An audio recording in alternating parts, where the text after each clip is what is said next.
The new age is here.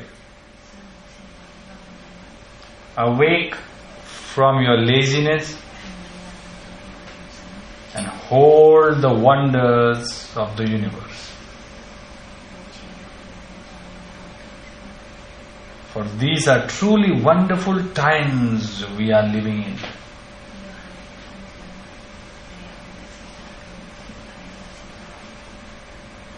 See the very best in all that is taking place.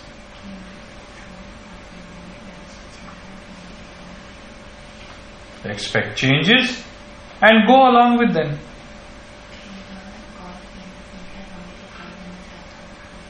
Allowing nothing in you to hold them up.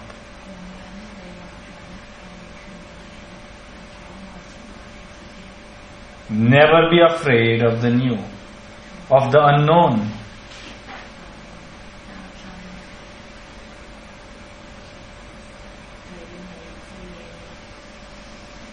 But step out fearlessly into it, knowing that I am always with you.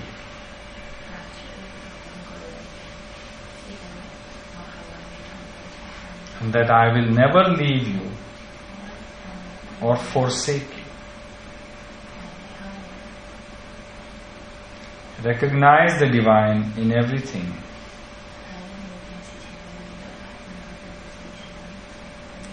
And feel gratitude for the presence of divine in your life.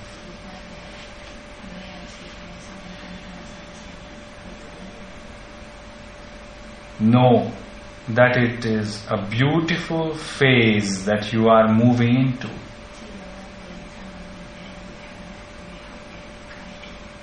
Do not be concerned, nor struggle against the changes that are taking place at this time. The darkest hour comes before the glorious dawn.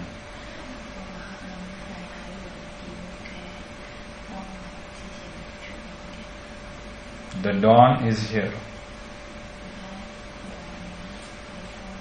It has come in perfect timing.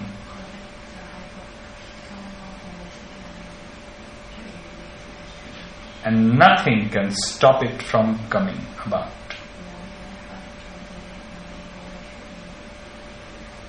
The whole universe functions in a perfect rhythm.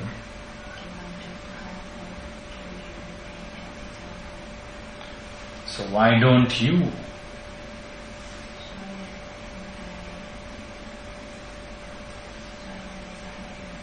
The whole universe functions in a perfect rhythm. So why don't you? Why don't you function in the same rhythm?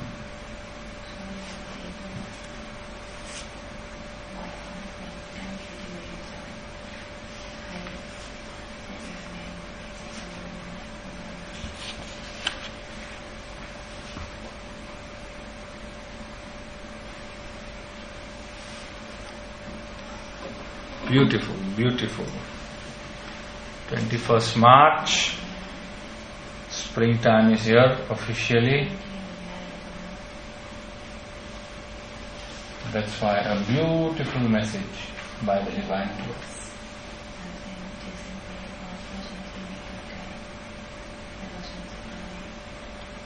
Move fearlessly.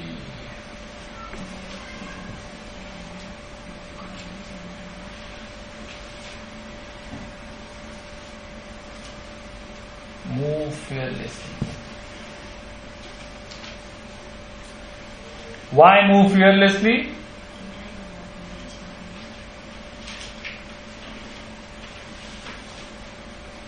Because two things. Number one, change is the most natural thing.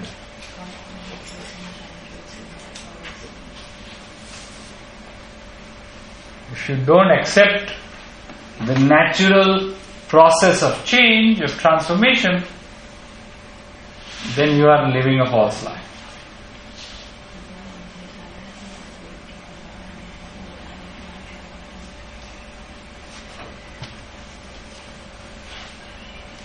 Change is the most natural thing.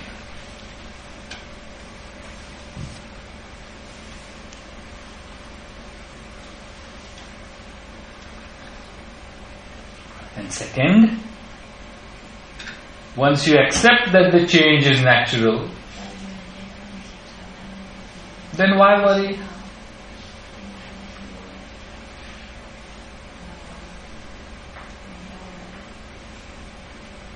You can't accept something and worry about it.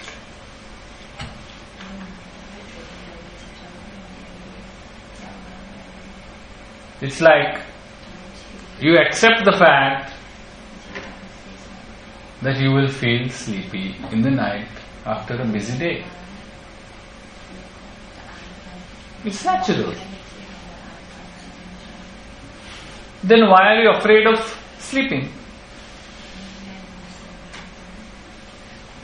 If you accept that after a long hard work day, sleep will naturally come because you are tired, then why are we afraid of sleeping? If sleep is going to be natural after a tired, long, hard working day, just accept it and sleep.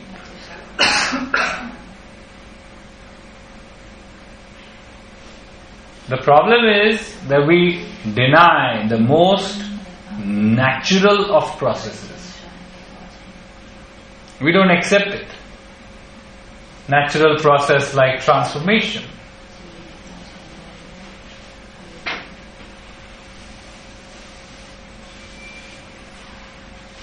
We like to stick to things that have become comfortable to us. So let me ask you one question.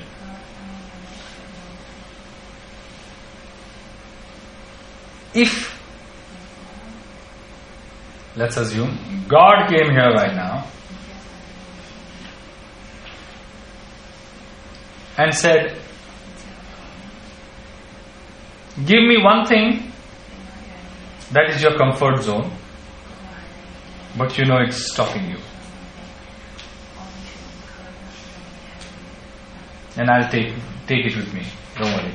You don't need it, take it. I'll take it with me. That's my actual job. They told you the wrong stuff. One thing that is your comfort zone, but you also know it's stopping you. What would it be?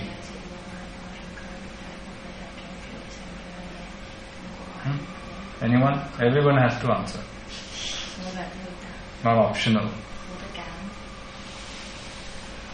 Wanting to be thought well of by others. Sorry? Wanting to be thought well of by others. Wanting to be thought well by others.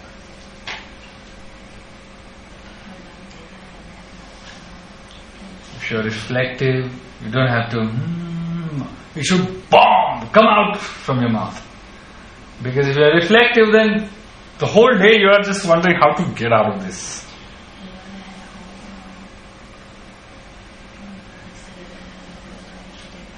Just the need to be perceived as just like perfect and strong by others. And not having any, hiding all the... And this takes time, in this society thing, like wanting to be wanted, wanting to be needed, wanting to be appreciated, wanting to be accepted. And the less we get that from the people, the more we push ourselves. That's the cycle. And then it's like one or two people coming and telling you is not enough. You want those specific people to tell you, to just confirm something that's unsure within you.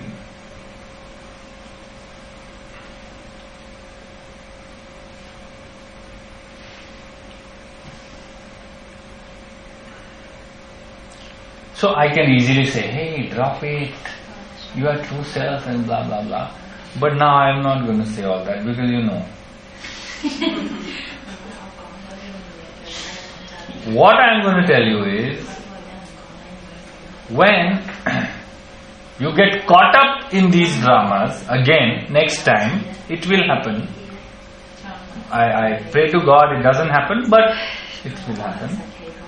That time, don't be too hard on yourself.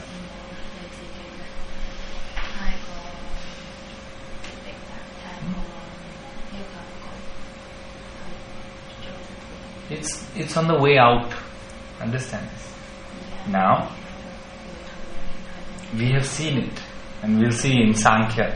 The moment Purusha sees the Prakriti stops acting. He says in the Sankhya Karika. So beautiful. Now, the drama is under surveillance. So the actors are not acting properly. It's something like you are in the bathroom naked. And nakedness in the bathroom is total freedom. Like, nobody's watching me. Hey, I can do whatever you want. And you do incredible things in the bathroom that you would never mention in public. Then you realize that your window is half shut and someone's watching. That time, all activities stop, isn't it?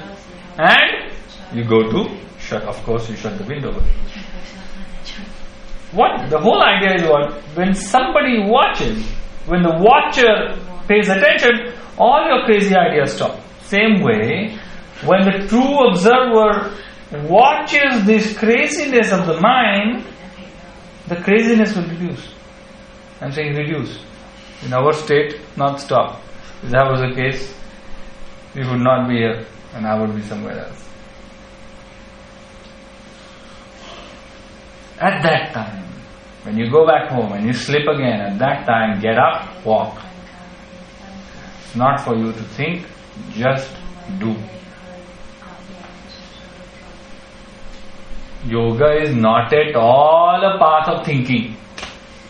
Just about doing. Just about doing. Because the play of karma is so strong that we get played.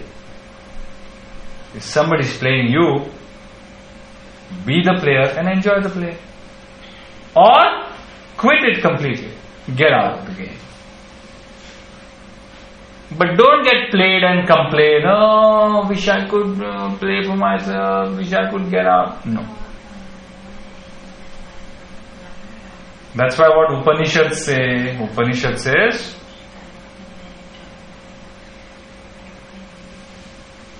path of transformation is only for the brave.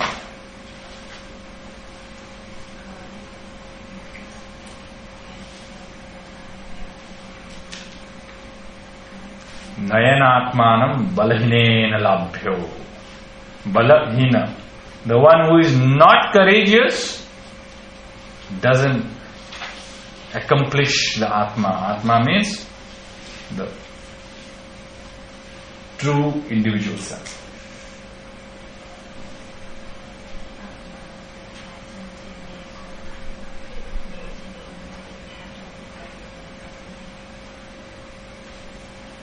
I love this word that is mentioned. Be fearless.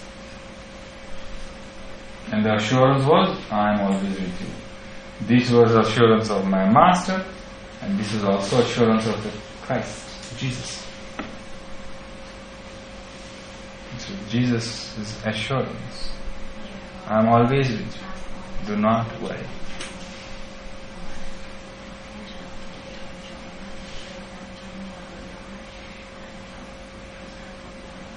And that's why they say in the Psalms,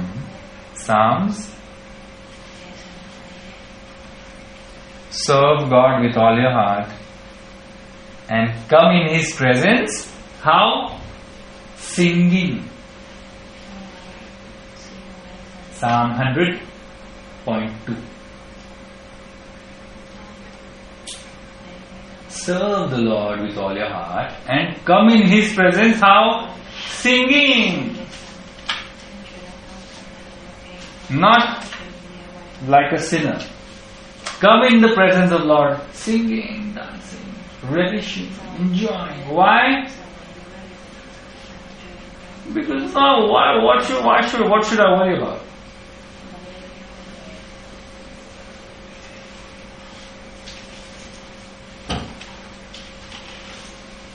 Look, we all, very honestly, we all have experienced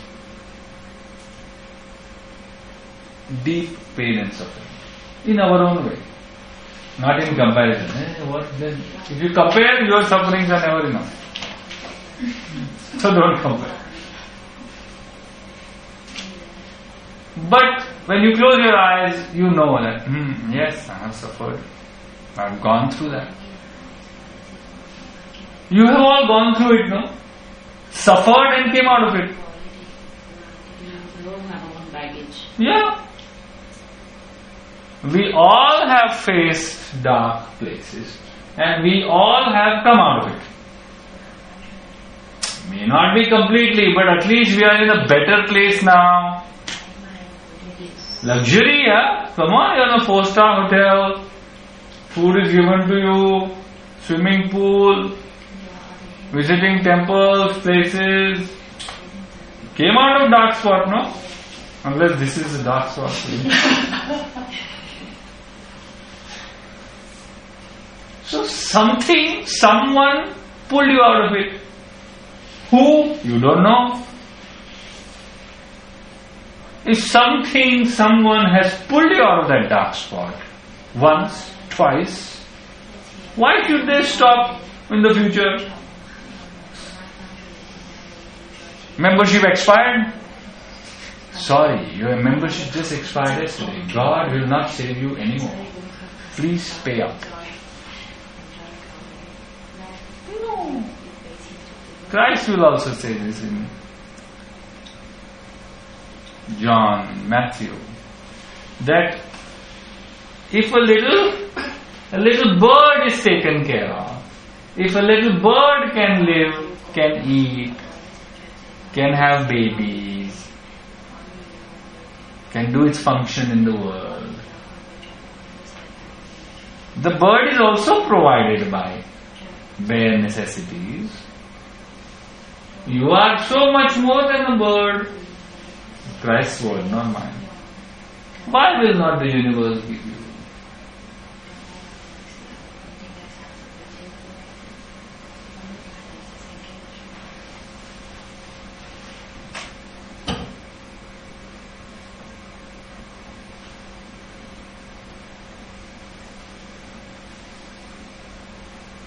See my presence in everything, and I will give you rest.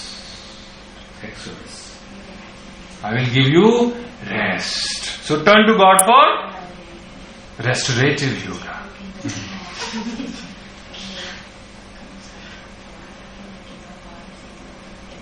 I'll give you rest. And Christ also says then, my yoke is easy. See, my yoke is easy. What is a yoke? What means yoke? Yoke means that thing that puts two bulls together. So it's something that joins two things. What is Christ talking about? Yoke of what? Joining you to your Lord in heaven. And that same meaning is yoga. Yoga. Nowadays they say that the root is the same. It could be. Yoga is what? Joining individual to the universal. So Christ is saying, my yoke is easy.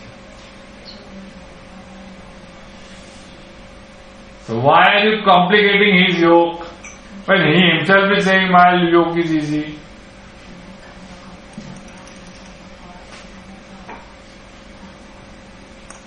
Don't give things unnecessary importance that they don't deserve.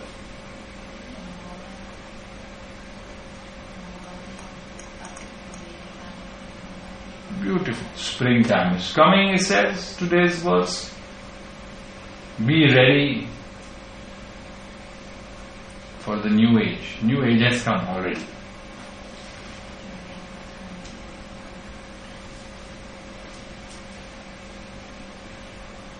It's funny. Every day I get so many mails.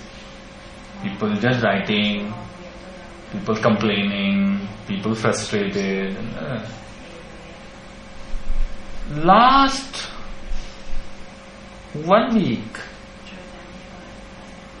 amount of mails that I'm getting from my near and dear students in the world, across the world, not specific, some of them don't even know each other, who are so true to their practice, who are so dedicated to yoga, who so trust the path, and I love them so much, they love me so much, and everything is there, but I'm seeing now what is happening, and perhaps it's the eclipse or whatever that was happening, could be, but so many mails about, I know all this, but still it doesn't hit. Understand? I know. And I don't even, what will I write to them? Stay strong. Because whatever I will write to them, they know already. They really, really know. Love yourself, only then you can love others. I heard that shit before. 100 times. I know it, be in the present, but I can't. So what? This is our frustration. You understand? This is advanced yoga teacher training frustration. In 200 hours, what is it? 200 hours, I can't love myself. Okay. In 300 hours, our problem is, I know I have to love myself, still I can't love myself.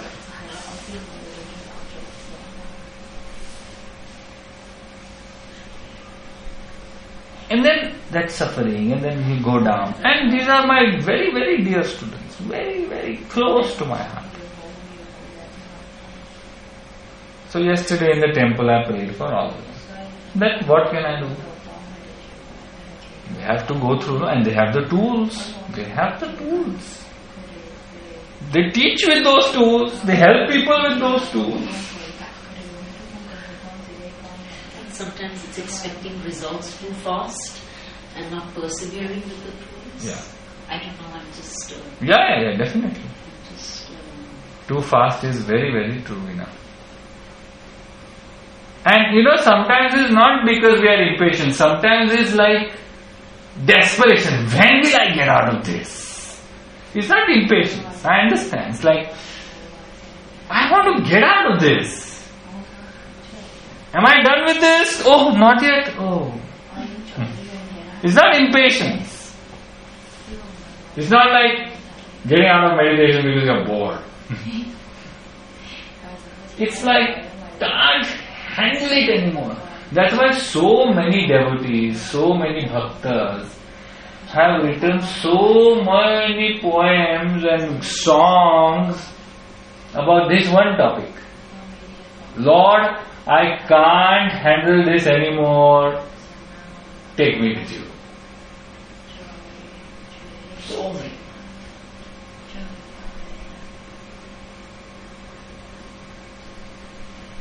But what do they do? See, a bhakta will channel that thirst towards the Lord. If you don't have that ideal, then what happens?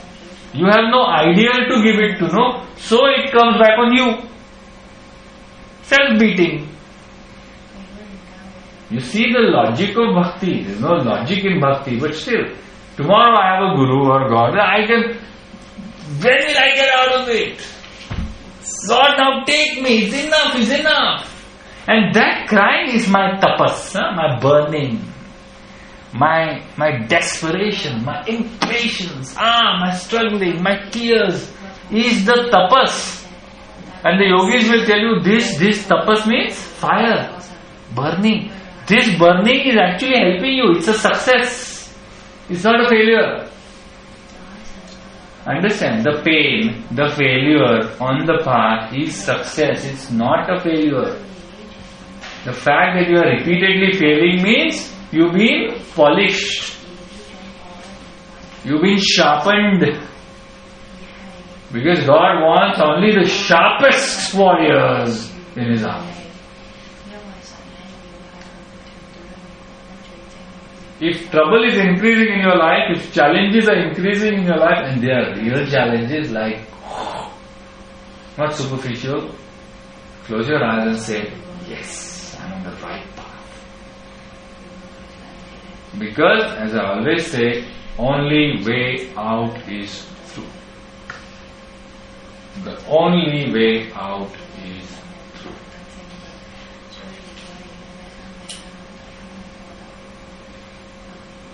Sometimes I have this example. If you watch period movies, then you will know what I'm saying. Yeah? Imagine a warrior, Tom Cruise, which is the last samurai, no? When the arrow goes in the soldier's body, it hurts? Yes. But when the soldier tries to remove the arrow, it hurts even more.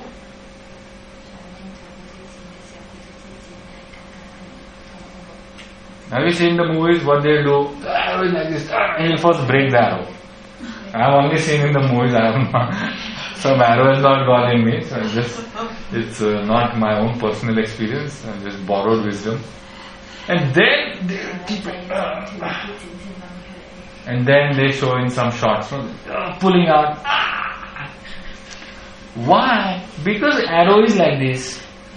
When it goes in, it hurts, but it hurts only like this. But to pull it out, imagine if you have to pull out a triangular arrow opposite, it's going to tear your skin. So it's going to hurt a lot. The arrow has gone in. And it's there stuck in your system for many lifetimes. Now we are in the process of pulling out the arrow and it is going to hurt. Just accept it. I'm not showing you any false these images. You are real yogis, you know. The yogis who are suffering on the path and still on the path. You are real yogis, and hats off to you. I deeply, deeply respect you and appreciate you because you guys are still on the path. Instead of creating some fancy and living in this hollow of the world is unreal. Nothing is true. Literally implanting Vedantic wisdom in day-to-day life and just wandering aimlessly.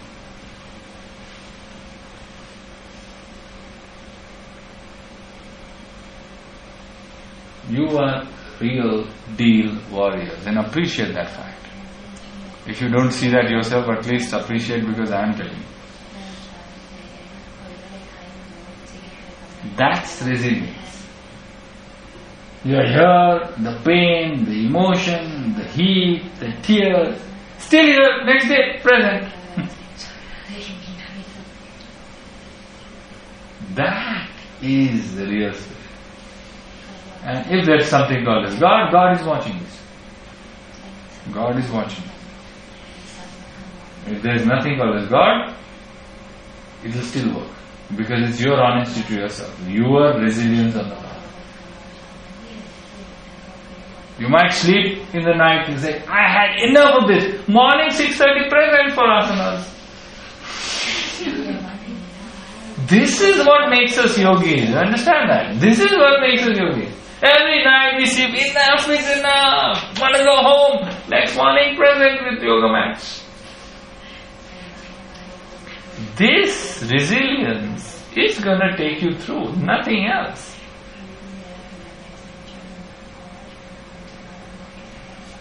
And that's what the book is saying. The book is saying, stay.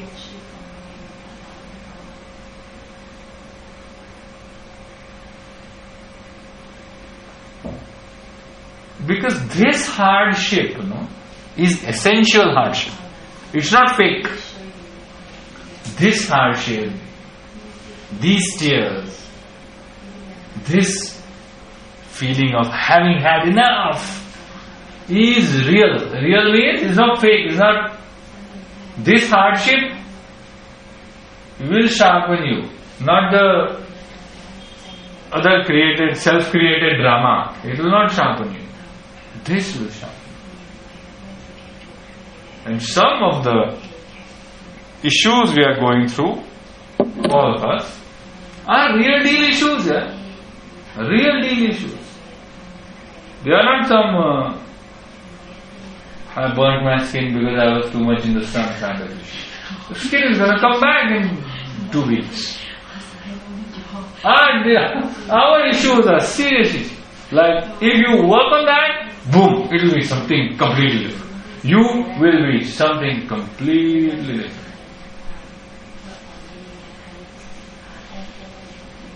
So take one issue at a time. Forget all the issues. Take one issue at a time. Because you know what? We don't know what's going to be after that issue. If that, imagine, maybe that's your last issue. Maybe that's it. You sort out that issue and then no more issues underneath. Could be, we never know. It doesn't feel like, look, I told you the example of a beggar. I'm just starting on the path. Starting on a path in this life, let me tell you.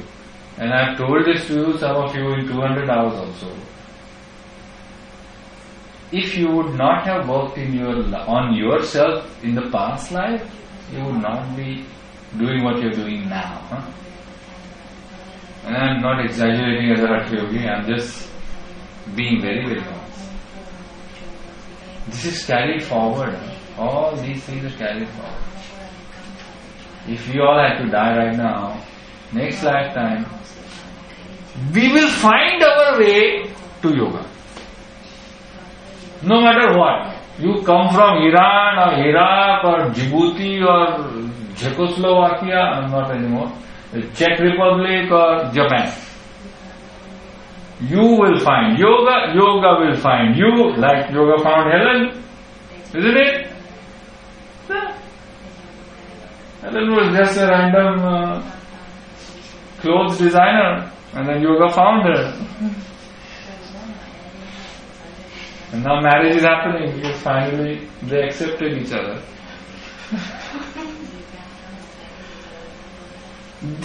It finds you. Because universe is not dead. I don't know how much I can convey this. But universe is not dead. Universe is conscious, it's alive. And because the universe is conscious and alive, we are in a constant relationship with it. Constant. You'll turn like this, it's literally like a kinetic chain. We are, and that's the basis of Hatha Yoga. Pinda Brahmanda Siddhanta, micro macrocosm. Universe is alive. Everything is alive. Everything. And that's why it's called what? Consciousness. That's why it's called consciousness. You understand? It's alive. So nothing that you do is not registered. And nothing that you do doesn't pay back. Wherever you may be. You may go on the moon and spend your rest of your life there, it's still applicable. When you start regarding the universe as a living entity, then your whole game changes. In the sense, the way you see things will change. What we do is we think of ourselves as the only thing in the world. We are so self-obsessed and so self-occupied that we create such huge problems for ourselves, which are totally unnecessary.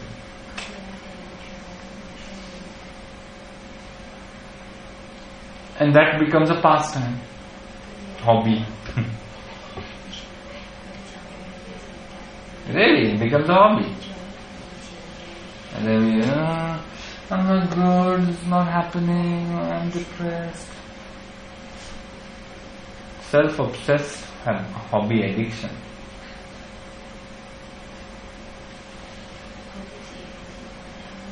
It works the same area in the brain, by the way. Nucleus accumbens. Nucleus accumbens, the pleasure center. And amygdala is the fear center. Pleasure center. Whatever gives you pleasure, whatever motivates you towards the pleasure, that area in the brain will light up.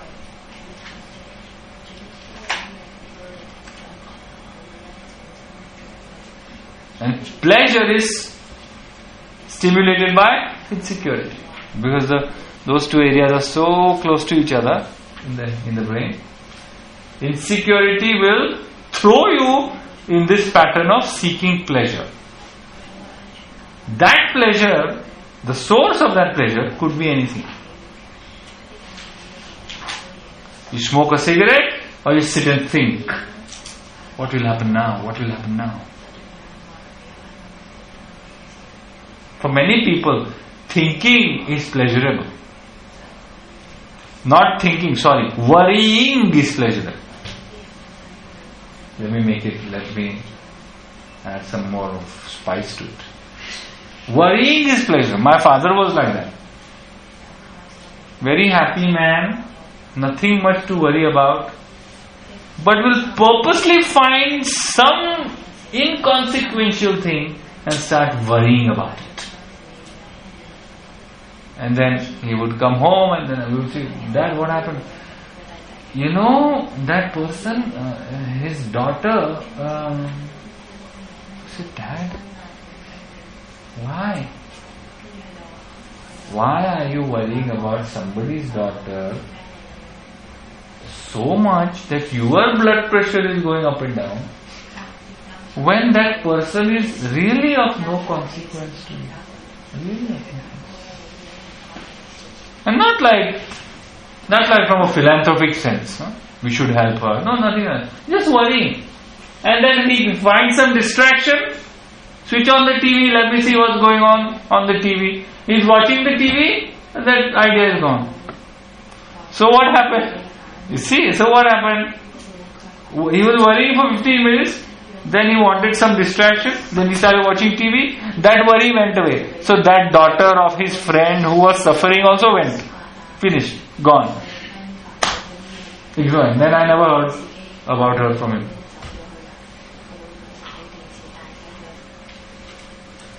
So no more fear, no more self-blame, no more self-doubt. Fearless, doubtless, blameless. You should make a t-shirt like that. Another question. Lighter.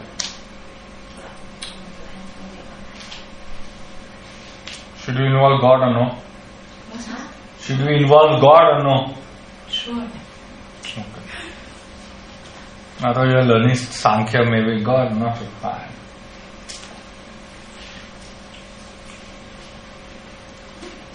Can you learn out of the bathroom first? Can you learn out of the bathroom first? Who? Do we need to let God out of the bathroom first? If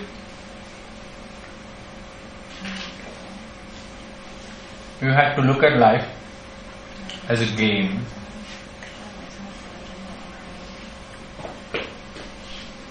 what will you switch in the mind? Veena, like this question. If you look... If, what did I say? If you have to look at life as a game, what would you switch? What would you switch in your mind if from tomorrow morning you have to start looking at life as a game? That's it. Nothing serious, just a game. What would you switch in your life? In your brain, in your mind, in your perception.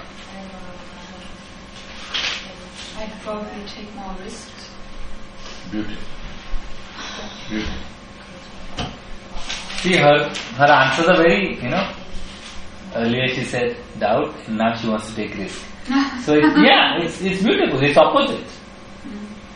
Earlier she once said, I want to get out of the doubt, and now she wants to take risk, and risk would require a lot of trust. Self-trust. Very nice. Not take myself so seriously. Not take yourself so seriously. Beautiful. Same. Same. I would love myself more, or feel too busy looking after everything. Nice. Very, very. This is like real. But me coming here is an act of self-love. Very, very. Be more spontaneous. Be more spontaneous. Yeah. No need to have a very Rigid, structured. Yeah. Nice. Nice. Wow. Nice answer. Wow. Beautiful answers. Nice. So life is a game. So do that from tomorrow. It is a game. It is. And it is your game. Because you are the only player. Now I am speaking like Sankhya, Ishvara Krishna. Yeah, it's your game. You are playing it. So from tomorrow, we will start looking at life as a game.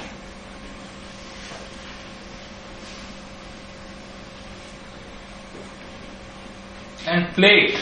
Play the game. Krishna also says in Bhagavad Gita, he says, Mamaswara yuddhacha. Think of me and fight. My favorite quote. Yes. Because you talk about this in yoga teacher training, Yeah. then I fall in love with Krishna. Yeah. And I love Bhagavad Gita, Yeah. then I go to ISKCON, and then today, Beautiful. yes, and my whole yoga teaching keeps thinking of this quote, Yes. my favorite one. Think of me, not it. Krishna says, think of me and fight. But he's telling Arjuna to fight because he's a fighter. Yeah. And you are a player, so think of me and play. Whatever situation, whatever you need to do, you do. What you have to do, you do. But keeping the Lord in the mind. Just like I quoted the Psalm, no? 100.2. You can go and refer. I don't know the exact word. 100 point. Psalm 100.2. So don't bother much about rules except for your sadhana. Those rules are rules of life. Those disciplinary rules are our life. We have to thrive on. Sadhana is what we thrive on. Bhakti is what we live by.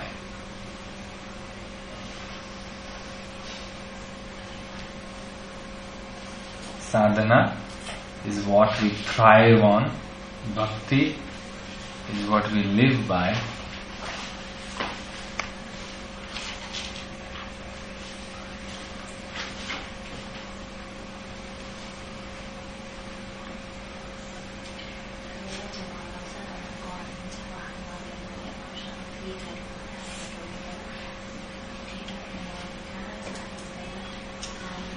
There is a beautiful scripture, Narada Bhakti Sutra. 100 verses on bhakti, devotion. It specifically tells the devotees, do not argue with others. I love that scripture. It's one of my favorite scriptures. It says, do not unnecessarily argue and have mental, debates. It doesn't say argue, it says, a bhakta never debates with anybody on topics of God and love and devotion. So clear. What? It's like two girls or two boys fighting about whose girlfriend is the best. I mean, it's ridiculous. Nobody will agree. Every boyfriend will feel his girlfriend is the best. Ideally, if they are really in love with their girlfriends. No? So how can they compare? What is the use of arguing? Do you love your girlfriend? Yes. Do I love my girlfriend? Yes. Done. That's the match. Why should we know whose is the best? It doesn't matter. That's not going to change I'm not going to fall in love with your girlfriend just because it's analytically proven she is better. And what better, what worse? So tomorrow, life is a game. And you are sports people. And it's not a competitive sport. To make it clear, life is a game, not a Olympics. Life is a game, but you are not in Olympics. And whatever you said today, the answer to this question, remember that answer and try to approach it in your own way. This is preparation to go back. It's too early to prepare to go back, but that time will also come. Last 10 days you will start preparing to merge back into the beautiful world. But if we can experiment something in this group of 10, then it is possible to experiment that in a bigger group of 100 or 1000.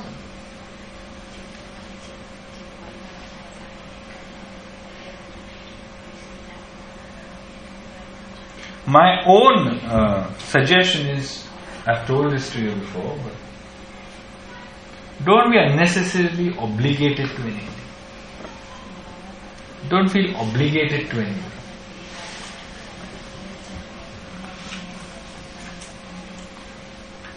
And I want to mention this because a few times, not just 1, 2, 3 times, I had discussions with some of my students about this, and then they came back and told me separately, they don't even know each other, that how can you say like that, Prasad?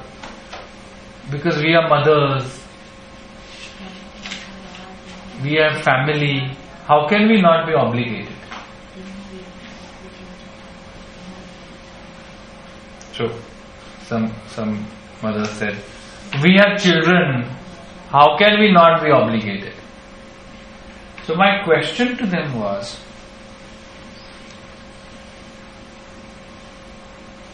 what is the difference between obligation and doing something out of love and consideration?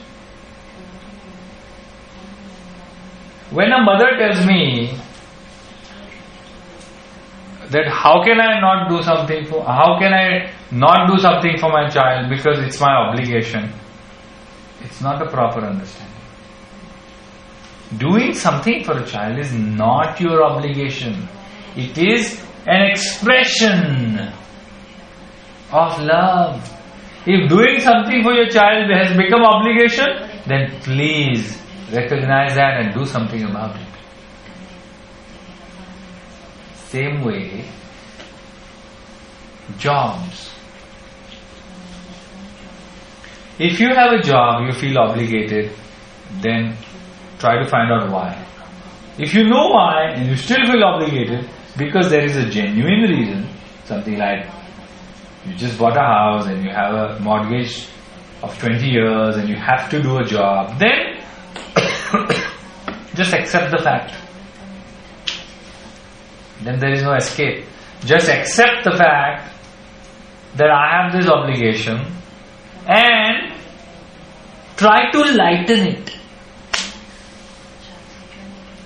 Try to lighten it, as lighten as possible.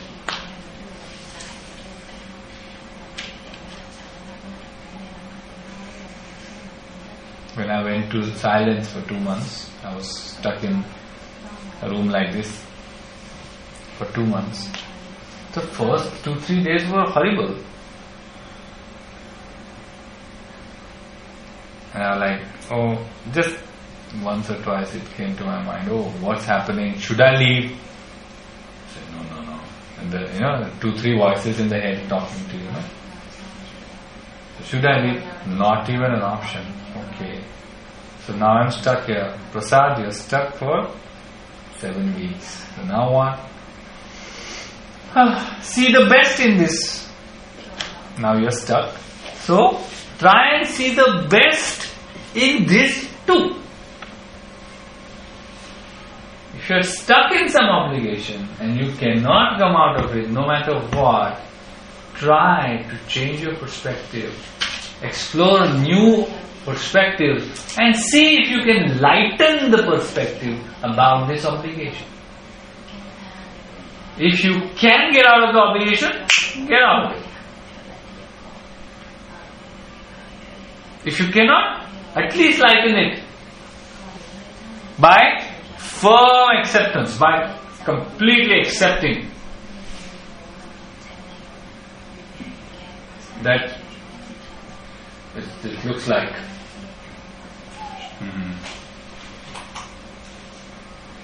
I have so many students who become moms or have young children, 4, 5, 2 children, 3 years old, 5 years old. They come and they cry and they say, Prasad, if we would have discovered the path of yoga before we had children, I would have dedicated everything to it. Now I'm stuck. I said, never say that. Never say I'm stuck because you have 2 kids. If you start thinking like this, then it's not fair on the kids. So what do we do? Now, the whole universe is conscious. If you were really had to go on a spiritual path, and if you really feel having 2 children is an obstruction, then the universe would have made this spiritual thirst come up before you became a mother. Why did this bug of spirituality bite you after 2 kids? Maybe this time is right. Maybe these 2 children are supposed to give you those experiences which will aid your spiritual path. Why don't we look at it that way? You think universe made a mistake? You think you are smarter than the universe? You think it's an error? You think universe is purposely holding you back? It has some selfish motive? Universe is saying, Helen should not spiritually develop. She did not treat me properly last life. Block her. Universe has no personal agenda against you. Universe supports you. Bhoga, apavarga, artha, drishyam. We saw the line. If universe is supporting you, then accept whatever has been created by the universe for you or you have created for yourself. And transcend it.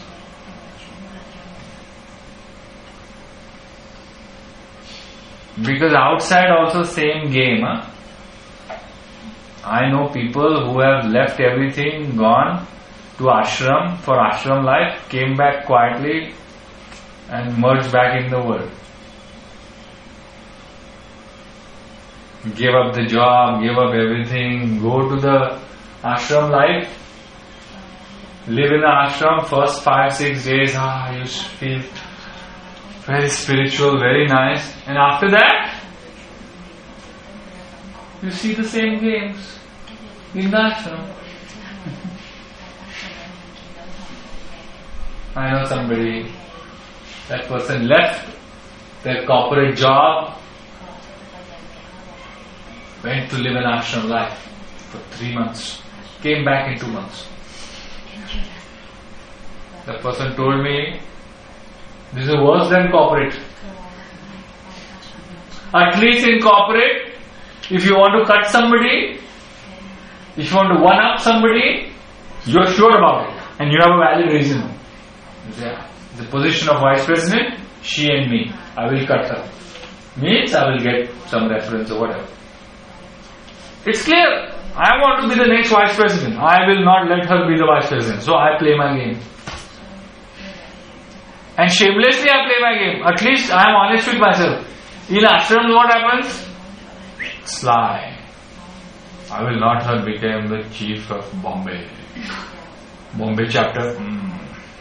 So I will do this and some back tricks, this tricks, that tricks. Why spiritual? No, I cannot show that I am cutting you. Because I have this face, I have this image. Same. Just wearing orange robes or living in an ashram doesn't make you spiritual. If ashram will not make you spiritual, spirituality creates ashrams. Ashrams do not create spirituality. Sitting under a tree will not make a dog a Buddha. Buddha did not. Now we worship the tree. Tree's self-esteem is rescued. The tree has nothing to do with Buddha's enlightenment. Perhaps it was a random tree. It was a holy tree under which Buddha sat and got enlightenment. No, the tree became holy because Buddha sat under it. It's the other way. Buddha would sit anywhere, not even under a tree. If Buddha sits anywhere, he will get enlightened. Place has nothing to do with Buddha's enlightenment. Just like cross.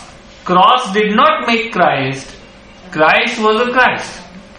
Going up on the cross was his personal agenda. I would not even wrongly say agenda. He allowed it to happen, no? Why?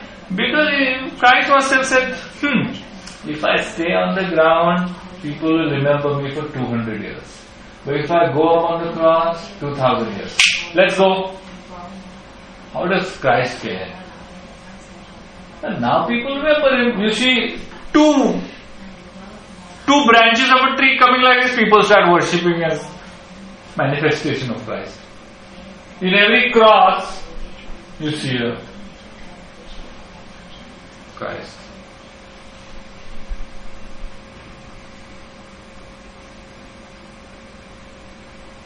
So, don't wait for some tree, cross, nothing for you to grow. You just grow. Ashram is ashram, cave is cave. Oh, I want to leave everything and go to Himalayas. But you leave what? You will leave everything, but you will carry with you Himalayas what you should leave.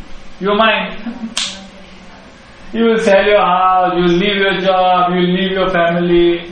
That's the least botheration. Then you go in the Himalaya and find a cave. Then what happens? Same problem. Worst. In your home, you had same mind with good bathroom. In the cave, you have same mind with no bathroom. Double problem.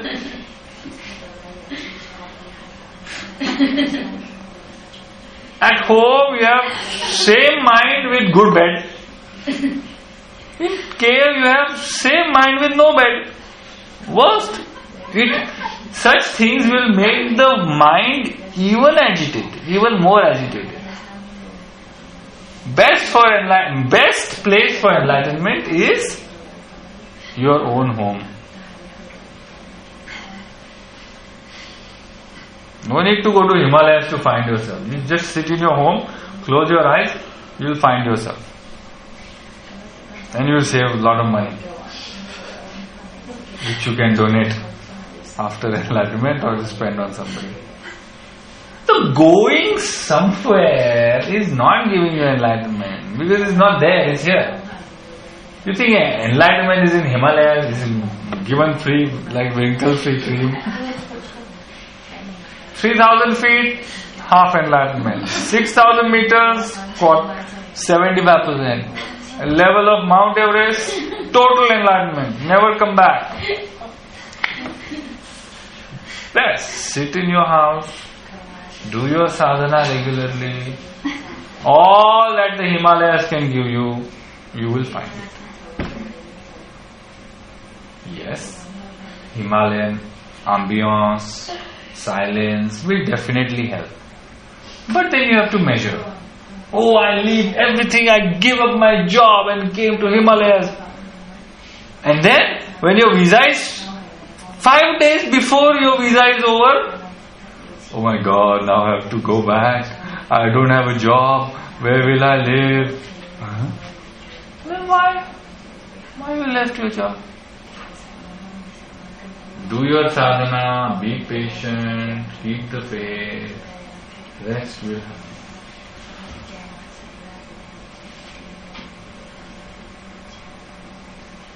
Peace is not in an ashram. Peace is inside your head. Love is not in the Himalayas. Love is inside your heart. Everything that you're seeking is with you. You have the tools, use them. You have the guides, feel graceful for them. You have the knowledge, study. You have life experience. That's it. As simple as that.